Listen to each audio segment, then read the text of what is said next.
মানে যদি এমন হতো যে বেনামাজির জানাজা হয় না, আমার মনে হয় নামাজের সংখ্যা বাড়ত। যদি এমন হতো বেনামাজির সাথে কেউ মেয়ে বিয়ে দিবে না, ছেলে বিয়ে দিবে না, আমার মনে হয় নামাজি বাড়ত। যদি এমন হতো বেনামাজির সাক্ষী গ্রহণ করা হবে না, কি গ্রহণ করা হবে না, যদি এমন হতো যে বেনামাজি ছেলে তার নামাজি বাবার সম্পদের অধিকার পাবে না, তাইলে মনে হয় নামাজি বাড়ত। এগুলো আমি বলিনি, এগুলো মুহাম্মদ সাল্লাল্লাহু আলাইহি সাল্লাম বলছে। বেনামাজি বেওয়ারিশ থাকে, কারো ওয়ারাসাত পায় না। বেনামাজি কি পায় না?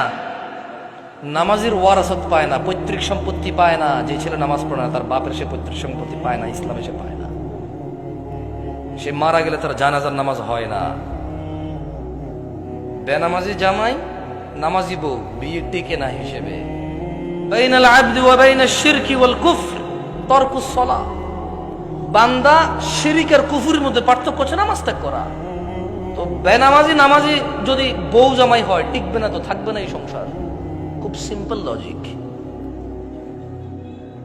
আপনি যেদিন হাদিসকে এভাবে দেখবেন, ওই দিন আপনি মানুষ হতে পারবেন। আদারওয়াইজ ওয়াজ শুনতে পারবেন, জুমায় যেতে পারবেন, খুতবা শুনতে পারবেন, কিচ্ছু হবে না।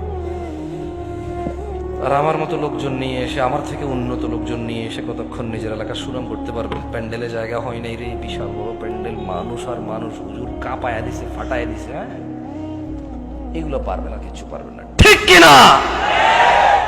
এই ঠিক কিনা? যতবার কমো ততবার ঠিক করবেন আপনারা, অভ্যাস হয়ে গেছে। কি ঠিক, এটা তো আমি কিছু বলি না, এমনি ঠিক দিলাম। মানে আপনি মনে করতেছেন যে আমি আপনার ঠিক বা ঠিকের উপরে ডিপেন্ড করে এখানে কথা বলবো? জীবনও না। তাহলে আমাকে আওয়ামী লীগ করতে হবে অথবা বিএনপি করতে হবে, নেতা যা করছে তা, বুঝলেন না? যদি আমি ইসলাম করি তাহলে তো নেতা যা বলে গেছে তা ঠিক না, তো হলো মুহাম্মদ সাল্লাল্লাহু